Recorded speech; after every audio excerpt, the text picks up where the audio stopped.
Why don't you stay with Mrs. Hudson? Oh, but Miss Caitlin has more in common with Miss Alice, and they get along so well. Guess what, Mrs. Hudson? Mr. Wilde is here to study my father's character for his next play. And he won't be disappointed, will he? Father is so pig-headed. I can't believe it! The great Sherlock Holmes standing in front of me! I'm sure that our two brains will... Brains.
Mr. Wilde, your room.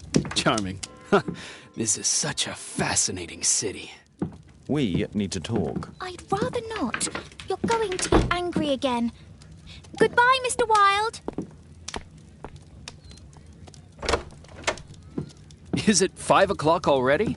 I think I might go and ask Mrs. Hudson for some tea.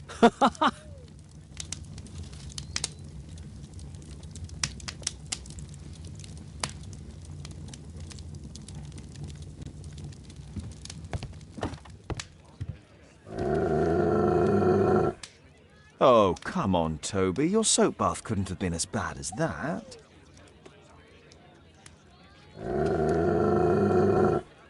Oh, come on, Toby. Your soap bath couldn't have been as bad as that.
Wilde truly has a perfect disguise kit.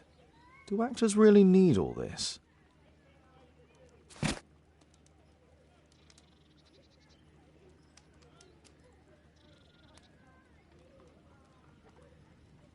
I use the same brushes for makeup.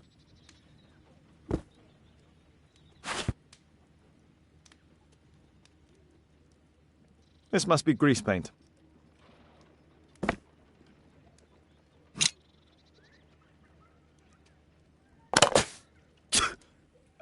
Face powder of an excellent quality. I forgot my hat. Father? I am just checking, You've got something on your face. Is it makeup? It might be. Practicing my disguises, you know me.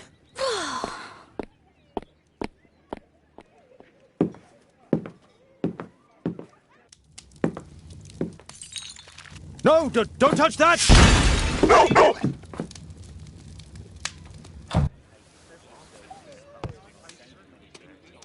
Ah, Mrs. Hudson, with our tea.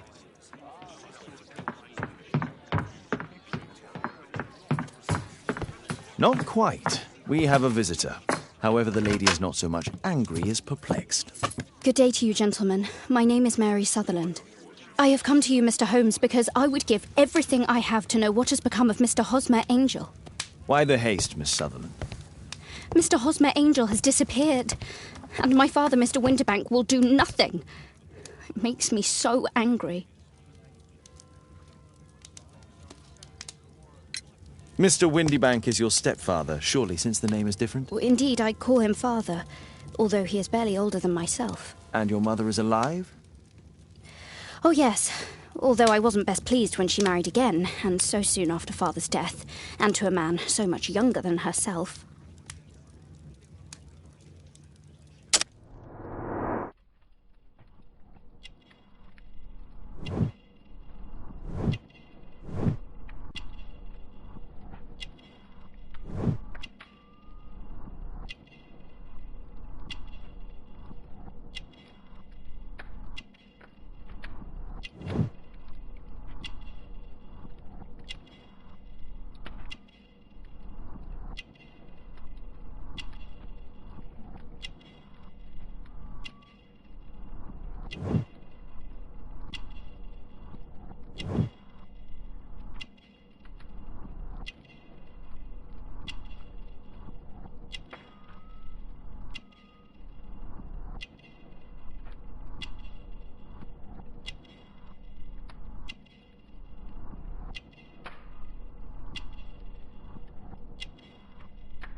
Do you have your own income?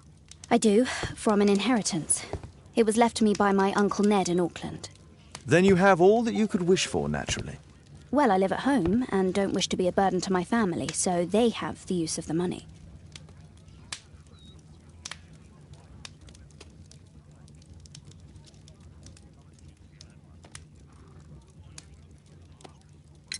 What is your connection with Mr. Hosmer Angel? I met him at the gasfitters' ball.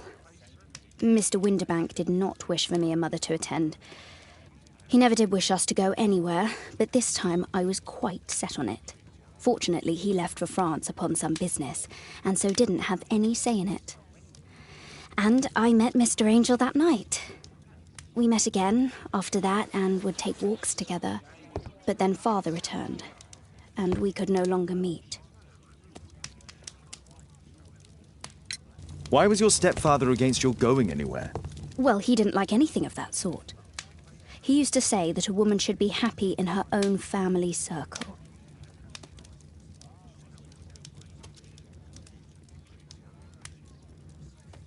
Did Mr. Hosmer Angel make no attempt to see you? Well, Father was going off again in a week. And Hosmer wrote and said that it would be better for us not to see each other until Father had gone. After that, he stopped writing. Where does Mr. Angel live? I don't know exactly. I address all of his letters to the Leadenhall Street Post Office for collection. Were you engaged? Oh yes, Mr. Holmes. Right after the first walk that we took. Is there anything else that you can tell me about Mr. Angel? He is a very shy man. He would rather walk with me in the evening, so as to be discreet. I put a missing persons notice in last Saturday's Chronicle. Here's a copy, and a letter from him. Ha! A love letter. Yes, I see. As I anticipated, this validates my deductions perfectly. What deductions, Mr. Mr. Wilde. Holmes.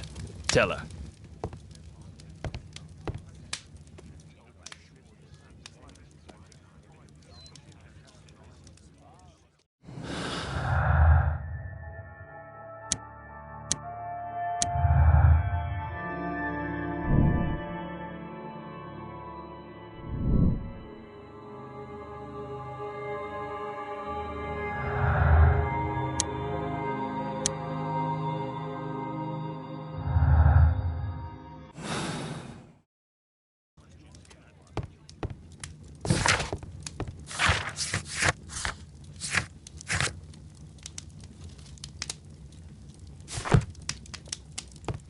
Mr. Holmes, what do you think about the letter on the table?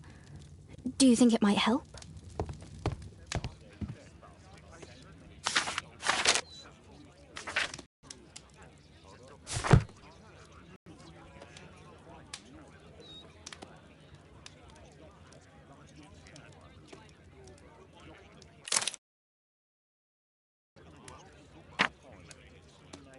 We had a one.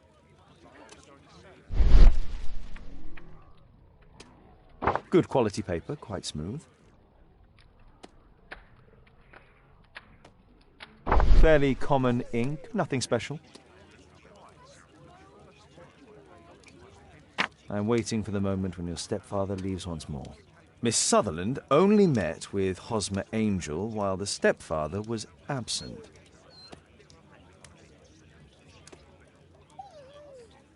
Hosmer Angel decided not to leave his signature. Let's study this letter more closely.